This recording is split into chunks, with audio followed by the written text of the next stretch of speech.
Alright, real fast here, I'm going to do the picks for UFC 106. Going to start with the undercard. Going to go with George over Dent. I think Dent looks kind of rough in the stand-up. I like George from the Ultimate Fighter 6. Going to go with Yuno over Fabricio. Going to go with Brock Larson on the comeback trail. Let's do it, buddy. And Paulo Thiago. Going to take him. Alright, now they're going to show some free fights on Spike TV, and that's good because I'm not going to order this pay-per-view. And these look like some fun fights. Kendall Grove versus Jake Rosenholt. The guy that beat Lieben. And I think he's going to beat Kendall. I think he's going to put him on his back, I think, and either sub him or maybe pound him out.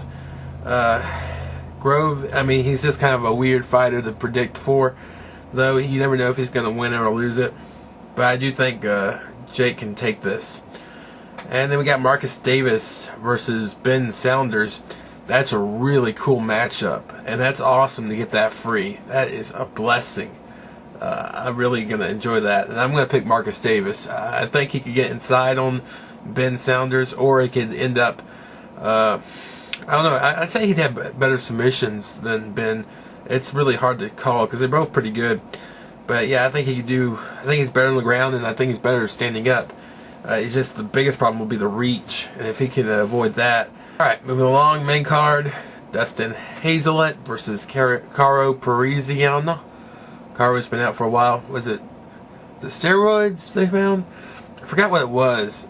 It seems like he was on roids or something, and he had to take a long break. Caro is just—he's one of those guys. It's kind of a sad story, you know. Everything really hasn't worked out for him.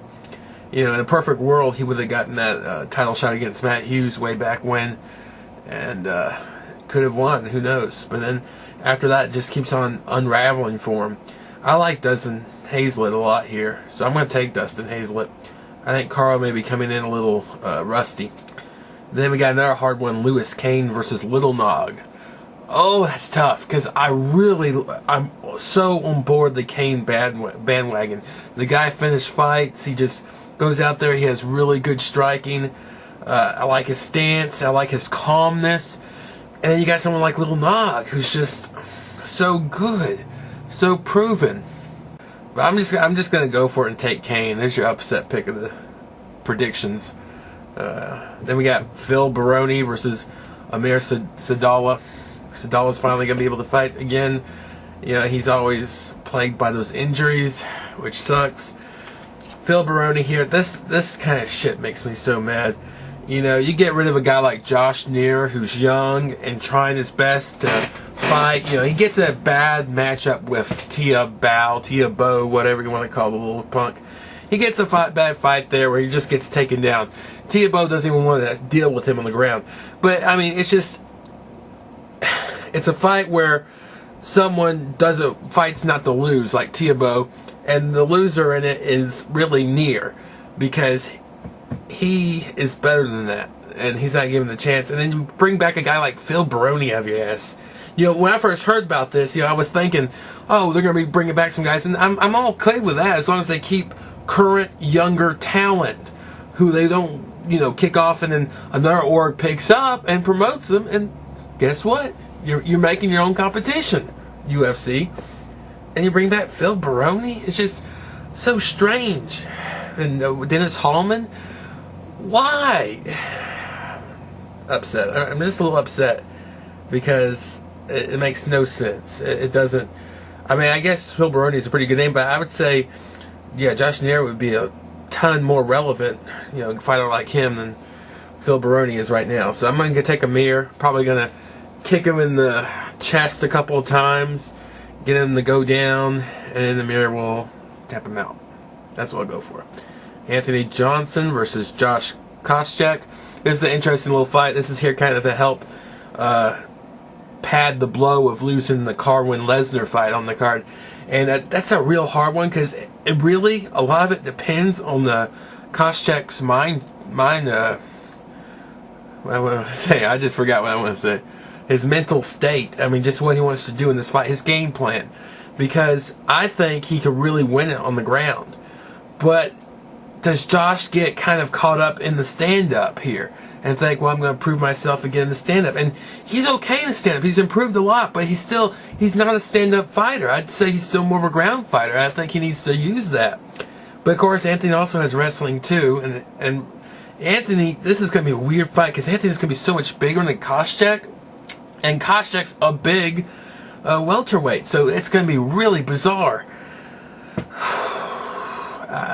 I have this feeling that Koscheck will kind of have an ego about him and want to almost like appease the fans and say, I want to stand up and I'm going to knock him out. So I'm going to go with Anthony Johnson. I'm going to pick Anthony Johnson. Let's just go with it. Let's go with the big guy. Hopefully he makes weight. He should make weight. He really should. He's got to make weight. I swear. Come on. Come on. Prove me right.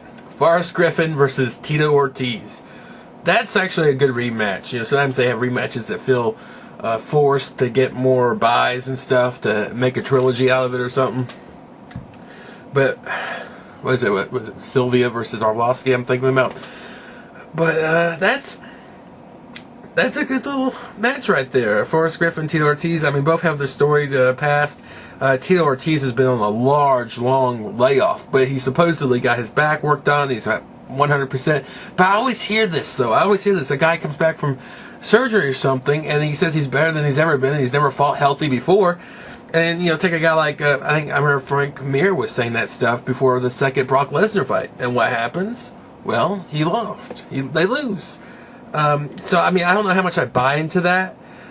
Forrest Griffin, also interesting little thing here. You know, he ran off after that Anderson Silva loss, and he looked really discouraged and sad, and a lot of people were actually jumping off his bandwagon like crazy, like, oh no, Forrest Griffin's awful. I really like the guy still. I mean, I don't really care. I mean, if he can't handle a loss, that's his business. I mean, I'm still a fan. So it's a hard one to pick because both have something to prove here. You know, Ortiz wants to prove that he's better than he has been in the past, and that he's going to be even better than he has been in the past. And Forrest Griffin wants to say, hey, that loss was a fluke. I'm going to try to get, well, it wasn't a fluke, but he's going to try to downplay it by getting a win here. I'm just going to go with Forrest Griffin because I believe he's more hungry of the two for it. Tito Ortiz, I mean, he's still a pretty big name, and I think he has a good contract. I mean, if he goes down to fight another guy, he could hype it up either way. You know, they could if he loses here, they could do that Coleman fight. It seems like not as much is on the line for him. Forrest Griffin, on the other hand, I mean, people are talking about retirement after that Silva loss. So you almost wonder how many losses can he get before he, I don't know, does something entirely different. There you go. Drop to 185. That's what he'll do next. I mean, I don't know, but I don't think he can. But I'm just saying, it's almost like it's the end of a line of him. He lost to Rashad. He lost to Silva. He loses again. I mean, that puts him in a bad place. But I don't think the UFC will ever fire him. But it's just, there's only so much you can do with him. And I think he really is going to work harder for this win than Ortiz will. He'll probably do a lot like he did before. But I'm just hoping he stuffs more takedowns to get the win. And, you know, I think it's better. It's a bigger win, more important win for Griffin than it is Ortiz. Hopefully it's a good card.